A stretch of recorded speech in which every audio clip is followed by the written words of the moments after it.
How to fix auto refreshing on Facebook. Hi everyone, it's Sophia to assist you today. Without any delay, let's jump right in. First, open settings on your device. Then click on search button located on top right corner of your screen. You'll find this kind of screen pop up. Simply search apps on your search bar. After that, you will find apps and notification. Click on apps and notification. Then click on Facebook. Force stop the app. After that, you will find mobile data and Wi-Fi below storage and cache, and above advanced. Click on it. And you will find background data.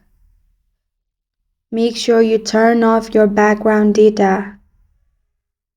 Or you can simply not delete the tab of Facebook after using it. And this is how to fix auto refreshing on Facebook.